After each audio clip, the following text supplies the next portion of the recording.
What exactly is the ultimate theory that can explain the entire cosmos? And what's even stranger, why is it that every time we think the answer is right in front of us, it slips away like sand through our fingers? Think about it. For decades, we have repeatedly been told that the great, unified formula for the universe is just around the corner. Einstein felt he was close to grasping it. String theorists claimed the blueprint was already drawn.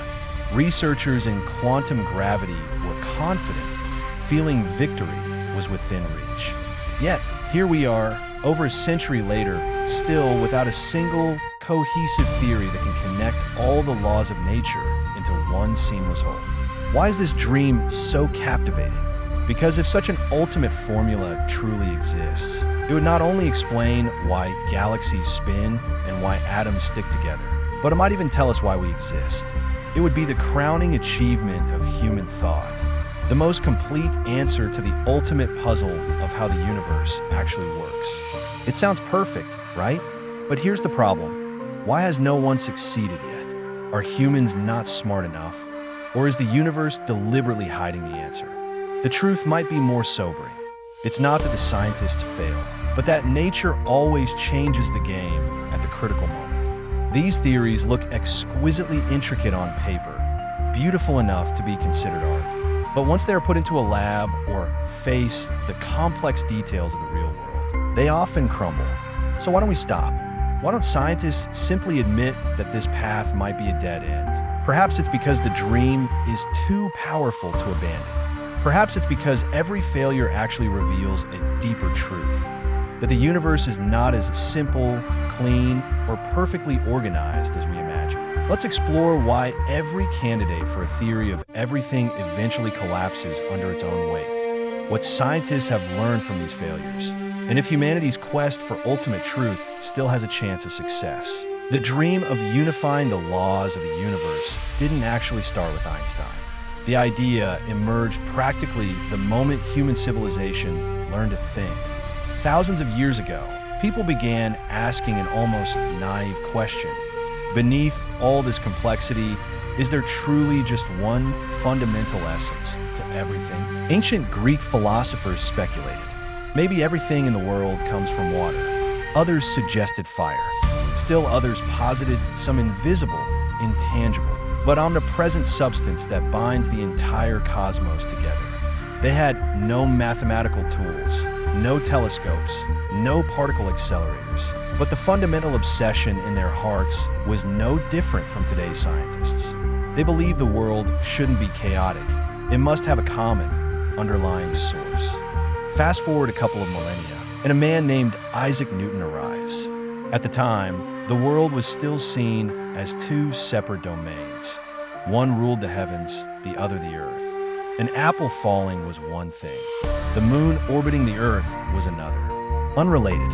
But Newton said, no, these two things are actually one and the same. He then wrote down his laws of motion and the formula for universal gravity. From that moment on, humanity tasted true unification for the very first time. The celestial and the terrestrial were no longer isolated worlds, but were governed by the same set of rules. It felt like magic, as if a door to the universe had been opened a crack. But the universe never lets us rest there. As observations became increasingly precise, small but peculiar problems began to emerge. For example, Mercury's orbit was always slightly, incrementally off from the calculation. Light sometimes behaved like a wave, sometimes like a particle that couldn't be pinned down. It was as if the cosmos was reminding humanity. Newton's theory is great, but it's not the finish line. It's just the first layer of a much larger truth. Then came Einstein. He wasn't just fixing Newton's theory. He was tearing down the foundation of our understanding of the world. He declared that gravity is not some invisible force pulling the apple to the ground. It is the mass of an object warping space-time itself. We orbit the sun, not because the sun is pulling the earth, but because the space around it is curved, and we're simply following that curved path. This sounded incredible, yet experiments confirmed he was right time and again. But for Einstein, this was still not enough. He didn't want the universe to be split into two worlds, one explaining planets and galaxies, and the other explaining atoms and electrons. What he sought was one theory that contained all the answers. So, in his later years, he dedicated nearly all his time to the unified field theory. The problem was that, on the other side, a completely different world was quietly growing: quantum mechanics. It told us that the world at its smallest scale is random, uncertain, and fuzzy, rather than clean and predictable. Einstein refused to accept this. He insisted the cosmos must be orderly and deterministic. He preferred to trust his intuition over the math of the new physics. Ultimately, he failed, but his failure was not an ending. On the contrary, it was a warning. Perhaps the universe is fundamentally unwilling to be neatly contained within the simple formulas of human imagination. To understand why the theory of everything consistently fails, we must first clearly see the two pillars of modern physics: relativity and quantum mechanics. One explains the macroscopic cosmos, the other the microscopic world. They are individually flawless, but seem to come from two completely different universes, refusing to acknowledge each other's rules. On one side is Einstein's general relativity. It describes the universe as a continuous, smooth, and elegant stage. Galaxies, planets, and black holes move along this curved backdrop. Gravity is not a tugging force, but the curvature of space-time itself. Objects simply follow the curved paths. This theory has stood up to every test, from the bending of light by the sun to the direct detection of gravitational waves. It has never disappointed. But on the other side, quantum mechanics has an entirely different understanding of the world. It doesn't care about elegance or order. It tells us that in the microscopic world, things are blurred, uncertain, and sometimes their very existence is in question. An electron isn't a tiny ball spinning in an orbit, but a cloud of probability that only decides where it is when you observe it. Superposition, entanglement, and tunneling, these phenomena sound like magic, yet they constitute the real world. Without quantum mechanics, there would be no computer chips, no lasers, no GPS. Even the phone in your hand wouldn't work. It sounds like they each mind their own business, right? But the problem is that there are places in the universe where they must appear simultaneously. Think of the interior of a black hole, or the very moment the universe was born. In these extreme scenarios, gravity is strong enough to tear space-time, and matter is so tiny it can only be described quantum mechanically. The result is that when the two theories meet, the math collapses. Relativity spits out infinite space-time curvature, the so-called singularity. Quantum mechanics gives violent fluctuations and uncertainty. They are like pieces of a puzzle that simply do not fit. This is not a matter of which one is right or wrong. It's that the universe, in these specific places, requires us to use both sets of rules at the same time. And those two sets of rules inherently repel each other. Why do they repel? Because from the very start, they were built upon completely different worldviews. Relativity believes the world is continuous and smooth. Every change ripples out smoothly like a wave in the water. But quantum mechanics holds that the world is granular. Energy changes in discrete jumps, like countless flickering pixels. One seeks certainty, the other embraces randomness. One says the universe is like a complete canvas. The other says it's pieced together from discrete dots. If you look at only half the picture, both theories are fine. But once you try to put them into a single framework, the war begins. This is the incompatibility problem. It's why finding a theory of everything is not just about writing a longer formula. It's about getting these two seemingly irreconcilable worlds to sit down at the same table and talk. If you line up the fundamental forces of nature, physicists have long noticed a strange thing. Three forces are like siblings, but the remaining one is the outcast. The electromagnetic force, the weak nuclear force, and the strong nuclear force all follow the rules of quantum mechanics. Although their manifestations are different, their underlying principles can be written in the same mathematical language. This language is the standard model of particle physics. It tells us how particles like electrons, quarks, photons, and gluons exist and interact. While it doesn't explain everything, it is incredibly successful. Almost every experiment confirms its predictions.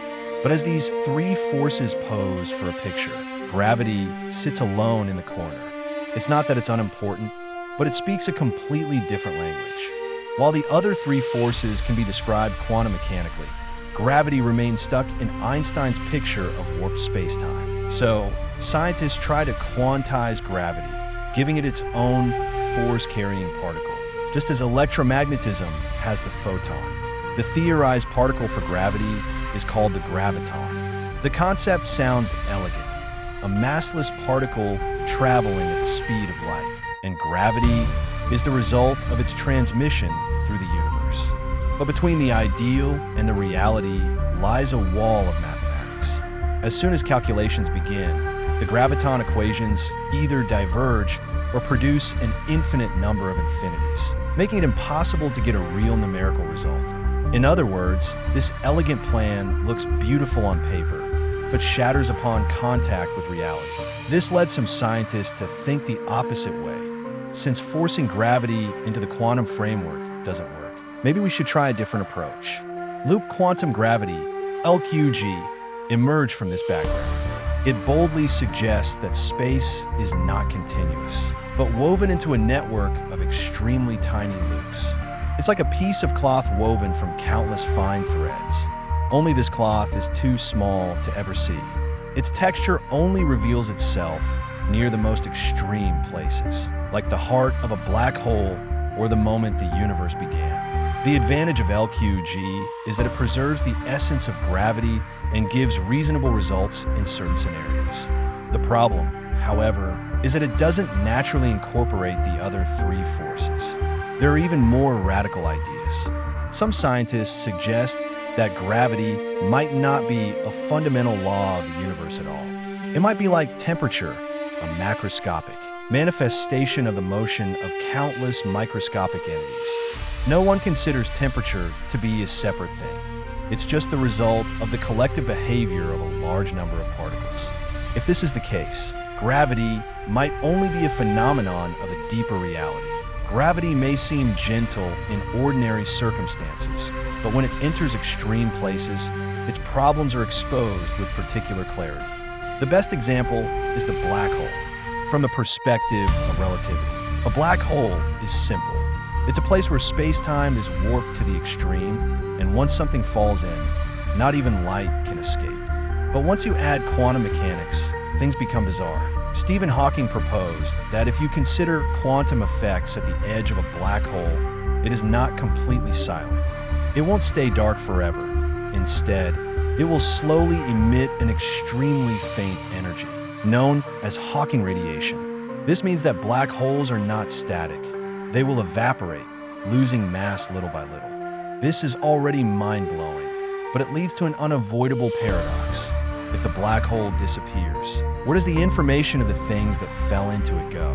Relativity tells us that once information falls in, it is lost forever, completely vanishing inside the black hole. But quantum mechanics says that information cannot simply disappear. Every change in the universe must leave a trace. The two theories clash head-on again. And the source of the problem is the fact that gravity steadfastly refuses to speak the same language as the quantum world. This issue isn't confined to the end of a black hole's life. It also occurs at the beginning of time, the Big Bang. Relativity predicts a singularity at the start, a point of infinite density and infinitely small space. But quantum physics shouts that such a starting point should not exist. The world cannot be infinite at the smallest scale. Something has to give, but we don't know who, because gravity still refuses to join the quantum system. This is why so many theories of everything get stuck. It's not that the other forces are easily unified. That also took decades of effort. But at least they adhere to the same quantum rules.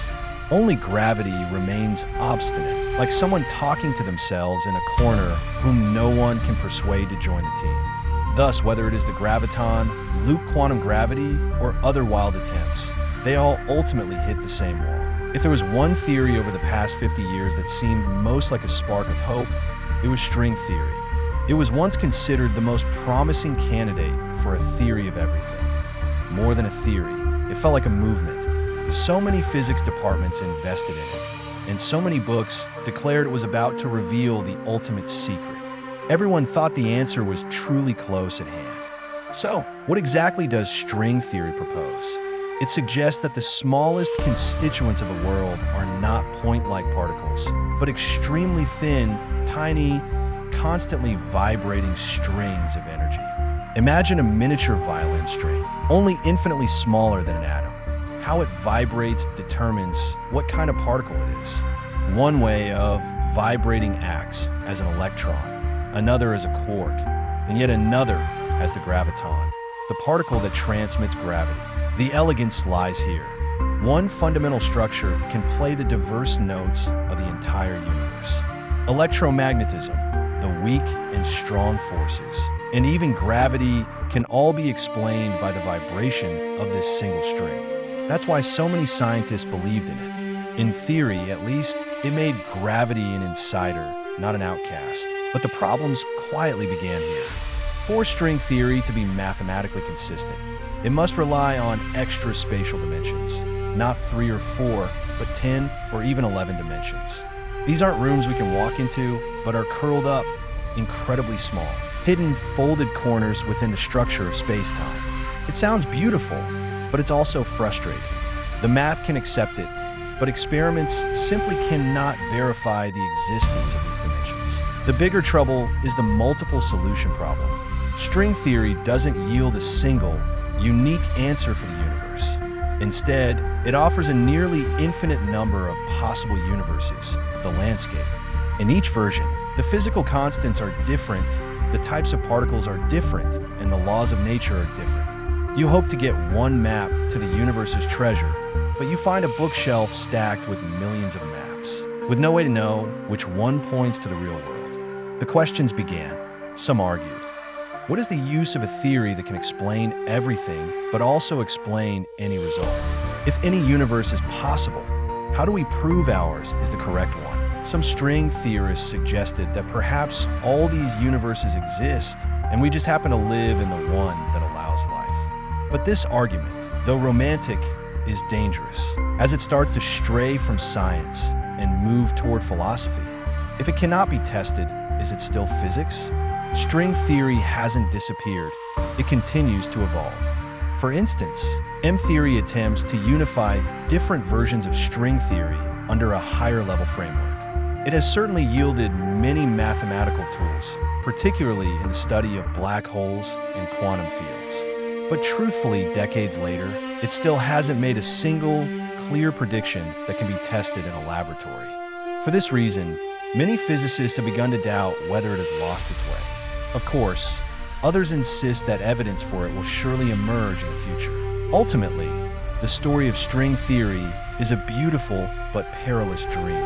It is elegant and powerful, seemingly touching the edge of truth. But its music, so far, cannot be performed in reality. In the world of mathematics, it sounds like a symphony, but in the real world, we haven't heard a definitive echo. It has reminded us of a fact. The aesthetic beauty of physics is alluring, but beauty alone cannot prove truth.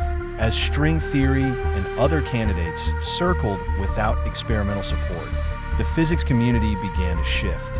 It was increasingly recognized that simply sitting at a desk and writing equations wouldn't work. We must actively perform experiments to test whether gravity actually listens to the quantum world at the quantum scale. But the difficulty is immense. Gravity is the weakest force in nature. How weak? You can use a small magnet to pick up a paperclip, overcoming the gravitational pull of the entire Earth. This is why gravity is almost negligible in the microscopic world. So, how do we measure it? We have to rely on creativity. One bold idea suggests that since quantum entanglement proves two particles have interacted, if two small masses only interact through gravity and actually become entangled, it proves that gravity itself has quantum properties and must be incorporated into quantum rules. This is why scientists are now designing a series of tabletop experiments. They plan to cool two tiny spheres to near stillness, shield them from all other forces, allow only gravity to act, and then check whether the quantum states of the spheres become entangled.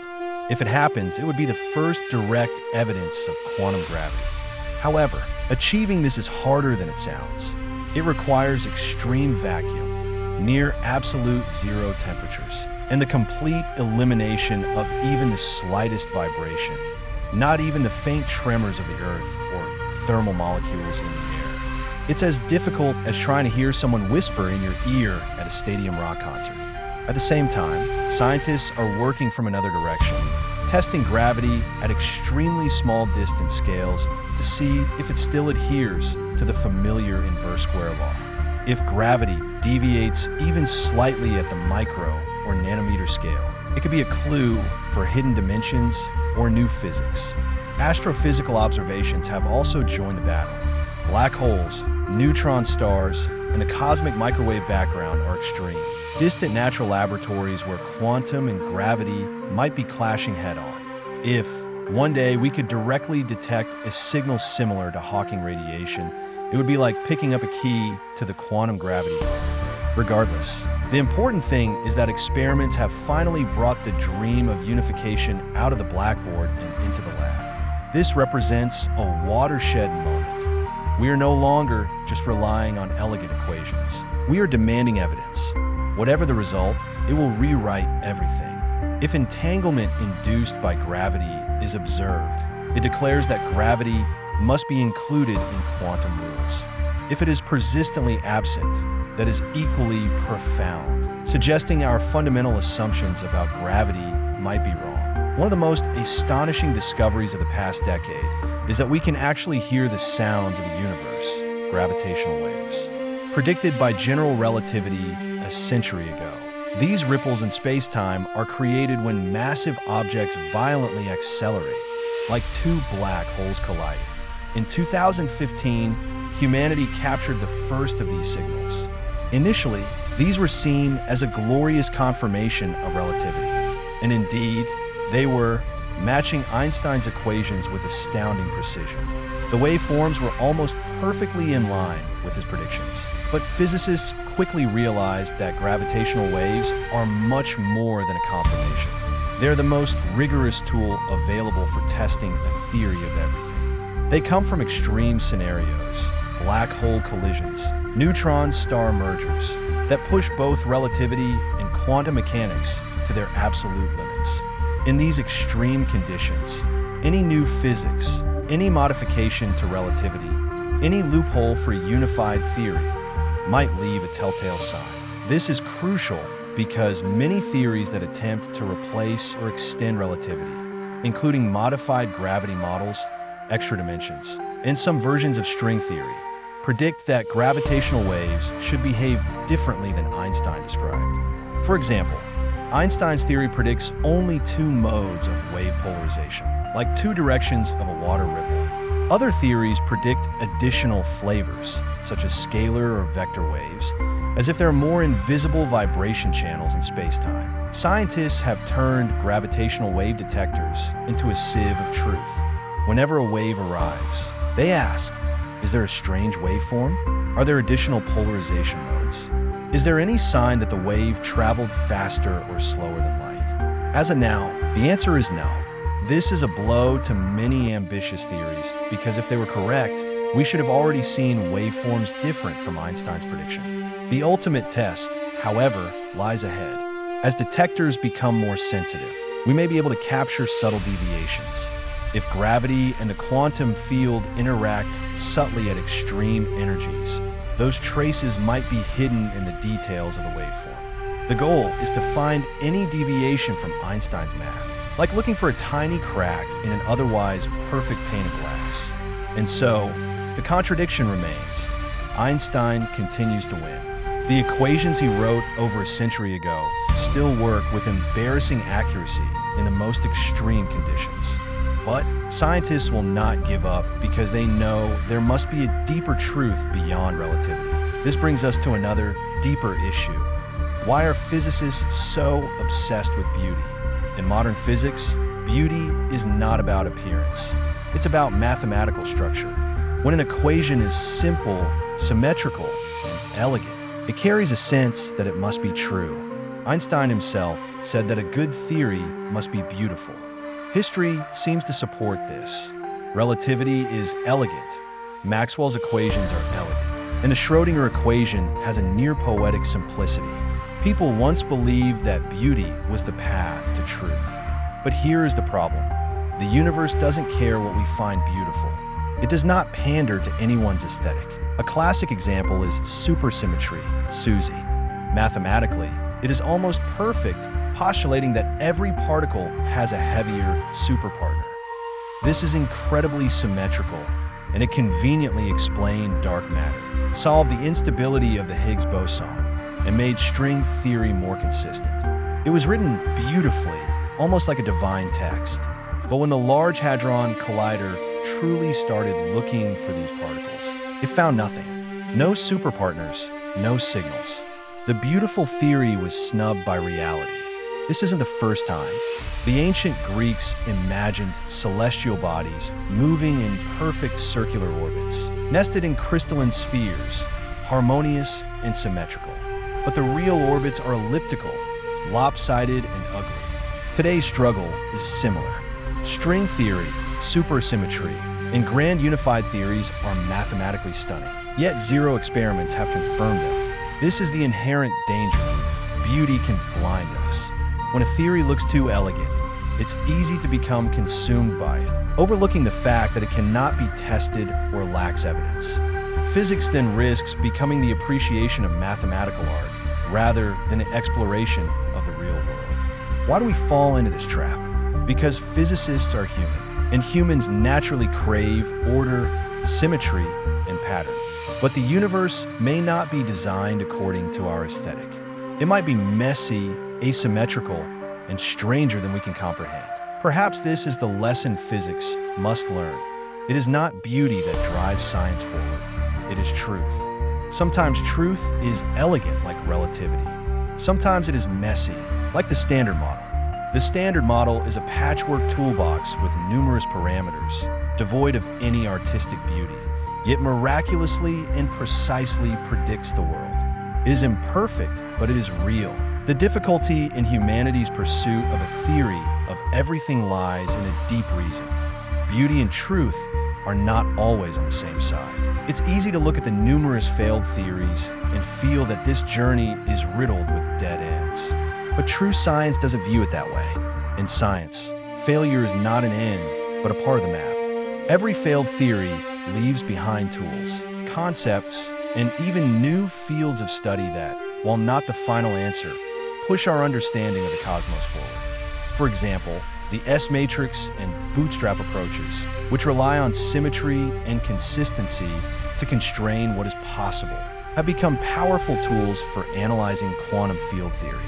This method doesn't try to write down all the complex details, but uses symmetry and logical consistency to rule out all possibilities except those consistent with the laws of physics. Another breakthrough is the study of scattering amplitudes, how particles scatter when they collide at high speed. This was once a computational nightmare. Decades ago, physicists found that hidden beneath the chaos was a stunning simplicity.